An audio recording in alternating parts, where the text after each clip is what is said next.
Hi, I'm Jerome Davis. I'm the artistic director of Burning Coal Theater Company, and we're gathering faces and names and people in the theater community this week and next week to talk about where they stand right now in the midst of the coronavirus epidemic. And my guest today is Stephen Roten, who is the artistic director and the acting coach or acting teacher at Meredith College. Do you have is Stillwater still going as well, Stephen? Are you still involved in that? No, Stillwater, we closed the doors about 6 years ago now. Okay. It just, the environment got too much to do, yeah. Right. You were doing new works at Stillwater, which was a very interesting and much needed thing in our community. So here's hoping it'll pop back on at some point. Tell us where you are right now, though. What are you doing at Meredith? What's happening at Meredith? And what have you had to give up? And what have you had to postpone? And where are you right now? Gotcha. Well, physically, I'm here at my house, and I've transported nearly all of my office to my smaller office here at home. Okay.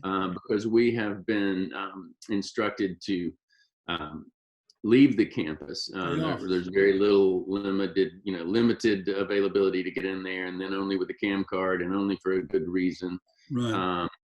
So we have, in the way of bringing things up, we have postponed our devised production called The Activists, which we've been developing all semester long. The kids working with Lemire Jones beginning in January. Right. They developed a script largely centered around women's suffrage movement, which is 100 years old in August. Right. That play was going to open next week. So we have postponed actually till August 26th, the date that the bill was ratified, Right. that the amendment was ratified by the Senate, by Congress. So that's kind of exciting. We're trying to find the silver lining wherever we can. We've had to give up face-to-face instruction, which I was, well, I'll be honest, I was kind of scared about the whole idea of remote learning when it came to the arts in general. And some classes have a little bit more of a challenge with this new technology. There are limits. This thing that you and I are communicating on now is the tool that I use for my classes. Right. Voice and articulation with a class of 16 is a challenge in trying to, get into individuals' ways of speaking and nuances that really helps being there in the room. But I found my acting classes. I've got an audition and interview class, and I have acting 1, and they are lending themselves quite nicely to monologue work. So I'm able to coach that with a fair amount of accuracy, and it's not as good as being in the room, but it is letting us, connect with our students in a really meaningful way. So I absolutely love that. And it's, I'm getting to see a different side of my students, in their home environment. So that's kind of neat and cool. Did you lose any students from the devised piece? I assume there were some seniors maybe involved with it. Has that worked out, or have you worked that out yet?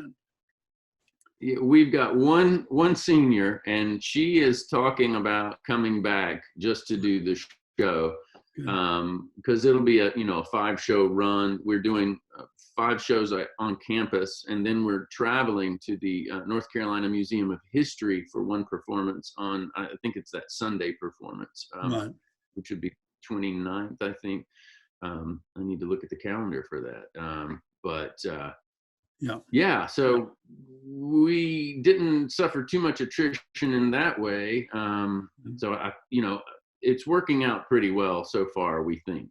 We're keeping our fingers crossed and holding our breath, but no, it'd be August 30th performance. Yeah, And is there any budgetary concerns right now for your department or for the college as a whole, as far as you know?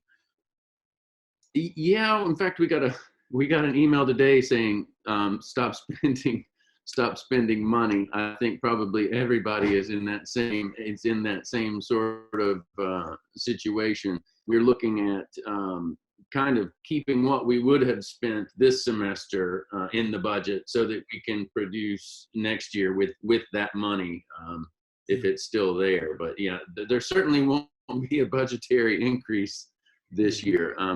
Meredith is run largely on tuition.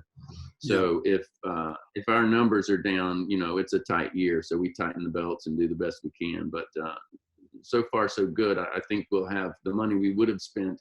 We will just spend next year on that project. That's great. We heard from George Jack over at St. Aug's yesterday, and he said that their enrollment is actually slightly up from where it was the year before. So maybe it may just be a function of people having the time to do that right now, because goodness knows there's not a lot else to do at the moment. I know. That's one benefit. I think everybody's realizing how much they need entertainment, and how much they relied on it. Another positive of all this is all the online free concerts, and I've been tuning in to watch neat things I never would have gotten a chance to see. So I think everybody realized how important what we do is. It is so. We're needing entertainment, books, plays to be read, you know, and you know, programs. Thank God for Netflix, you know, or whatever. But Right. what's in the future that you're looking forward to, Stephen? Obviously, the devised piece about the 19th Amendment is a very exciting thing. What else do you have coming up at Meredith or in your personal life?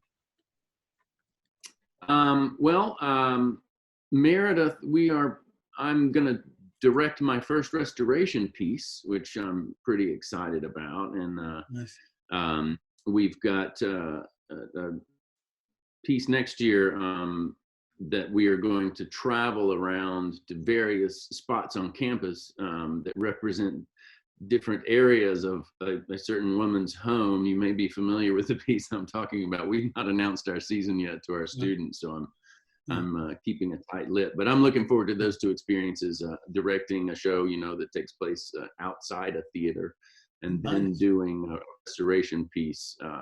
And we're going to try to go full costume and give the students that experience of movement in those somewhat restricting kind of. It's a particular kind of style involved in that kind of work that it's great for young people to have the experience of working with. That's lovely. Stephen, when do you think you'll announce your season next year? Oh, I think we're doing it next week, and the students are all paying attention, or I wouldn't be so tight-lipped about it. But they are on the social media stuff all over it, so we'll let them know in the world next week. Yeah. Well, we appreciate it. We appreciate you joining us for the conversation about all this. Is there anything you want to say at the end about this moment and how it's affected you personally or as an artist?